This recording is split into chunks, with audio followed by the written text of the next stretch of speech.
एकापेक्षा जास्त खाते असतील आणि त्याला मोबाईल नंबर लिंक असेल तर सावधान. रिझर्व्ह बँक नवा नियम आणते. कोणत्याही बँकेत एकापेक्षा जास्त खाते असतील आणि त्याला मोबाईल नंबर लिंक केलेला असेल तर हा व्हिडिओ शेवटपर्यंत पहा, अन्यथा येत्या काळात अडचणीत याल. बँक अकाउंट आणि याच्या लिंकिंगच्या संदर्भात रिझर्व्ह बँक ऑफ इंडियाने नवा नियम केला आहे, जो प्रत्येक खातेधारकाला जाणून घेणं खूप गरजेचं आहे. अन्यथा असं होईल की तुम्हाला तुमच्या बँकेतील पैसे काढताच येणार नाहीत किंवा खातेही बंद होऊ शकते, कारण रिझर्व्ह बँक स्ट्रिक्ट ॲक्शन घेणार आहे. या संदर्भात सविस्तर जाणून घेण्यासाठी शेवटपर्यंत व्हिडिओमध्ये राहा आणि कुठेही जाऊ नका, जेणेकरून येत्या काळात तुमचं होणारं नुकसान टाळता येऊ शकतं. तर नक्की काय बदल येत्या काळात पाहायला मिळू शकतात ते पाहूयात. जर तुमच्याकडे एकापेक्षा जास्त बँक खाते असतील आणि त्याला जर तुम्ही एकच मोबाईल नंबर लिंक केलेला असेल तर तुम्हाला एक अतिरिक्त KYC करावी लागू शकते. आता नेमकी ही नवीन नियम काय येत आहेत त्याची पार्श्वभूमी पाहूयात. तर पेटीएम कंपनीमध्ये जो स्कॅम झाला होता तो तुम्ही ऐकलाच असेल की एकाच पॅन कार्डवर हजारो बँक अकाउंट लिंक.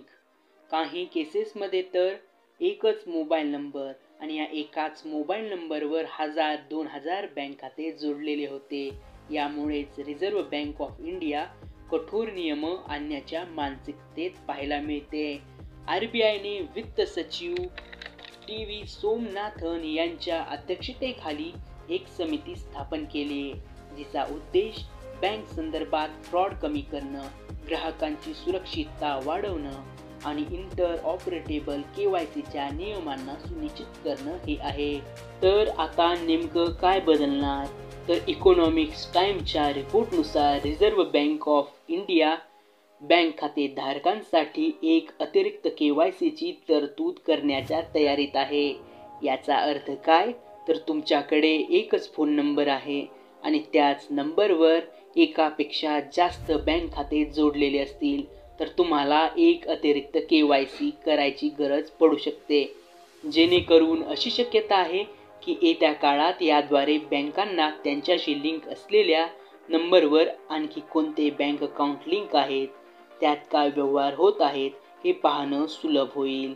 त्यामुळे संभावित फसवणुकींना आळा घालता येईल आणि येत्या काळात एक बँक अकाउंट एक मोबाईल नंबर अशी ही नीती येण्याची शक्यता नाकारता येत नाही. येत्या काळात याची सक्तीही होऊ शकते. आता प्रश्न पडतो, खातेधारकांनी या दिशेने वर्तमानात काय करायला हवं? तर येणाऱ्या या नियमांच्या दृष्टीने सजग राहणं, म्हणजेच काय अपडेट येतात, बँककडून कोणते मेसेजेस आपल्याला येत आहेत ते सातत्यानं पाहत राहणं महत्त्वाचं ठरणार आहे. काही शंका असतील तर आपल्या बँकेशी संवाद साधण्याचं कार्य तुम्ही करू शकता.